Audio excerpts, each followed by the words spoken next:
আসসালামু আলাইকুম বৃন্দ। আজকে আমরা কিছু সরলীকরণ অঙ্ক আছে সেগুলি সমাধান করব। সিস্টেক প্রকাশনী মাহবুবুর রহমান স্যারের বইয়ের 268 পৃষ্ঠার কিছু অঙ্ক আছে। সিস্টেক প্রকাশনী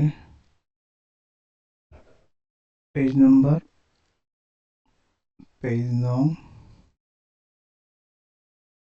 268। এক নম্বর অঙ্ক হচ্ছে f equal a plus b plus c whole বার, তার উপরে একটা বার থাকবে, ব্র্যাকেট b বার c। চলো এবার আমরা এটিকে সমাধান করব। সমাধান করার জন্য আমরা একটি সূত্র প্রয়োগ করতে পারি, সেটা হচ্ছে ডি মর্গানসের সূত্রটি। ডি মর্গানসের প্রথম যে সূত্রটি আছে, দেখো, ইকুয়াল এক পাশে যোগ আর এক পাশে গুণ, এক পাশে হোল বার থাকবে, অন্য পাশে বারটা বিভক্ত হয়ে আলাদা আলাদা হয়ে যাবে। তাহলে এটা হচ্ছে ডি মর্গানসের ল বা ডি মর্গানের সূত্র।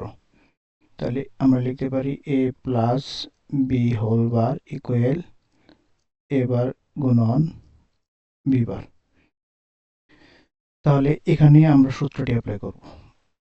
এখানে ছিল দুটি চলক, এখানে আছে তিনটি চলক। তাহলে আমরা এখানে এই যোগের বদলে এখানে একটা গুণ চিহ্ন দিব, এই যোগের বদলে একটা গুণ চিহ্ন দেব। দেওয়ার পর পুরো বারটাকে আমরা ভেঙে আলাদা আলাদা করে ফেলব। এবার দেখো, এখানে তিনটি চলক আমরা লিখব। এখানে আছে এ, পরেরটাতে আছে বি, আর এখানে আছে সি বার। সি বার একটা, আর সূত্রের অতিরিক্ত একটি বার, সাথে ছিল বি বার সি। তাহলে আমরা কি করতে পারি, এভাবে লিখতে পারি এ বার গুণন বি বার।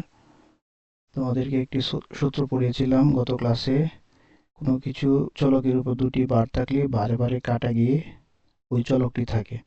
এখানে সি এর উপর দুটি বার কেটে গিয়ে থাকবে সি, সাথে আছে বি বার সি। আমরা এখন লিখতে পারি এবার বি বার, এই বারটা এই বারের সাথে আমরা একসাথে লিখতে পারি, বি বার আর দুটো সি কে আমরা একসাথে লিখতে পারি। আমরা একটি সূত্র জানি, পৃথিবীর যে কোনো দুটি অ্যালফাবেট বা চলক গুণ করলে একটি হয় এবং যোগ করলেও কি হয়, একটি হয়। সেক্ষেত্রে আমরা এখন লিখতে পারি এবার, আর এই দুটি থেকে একটি লিখতে পারি বি বার, এই দুটি থেকে আমরা একটি লিখতে পারি সি। এটাই হচ্ছে আমাদের উত্তর। ধন্যবাদ।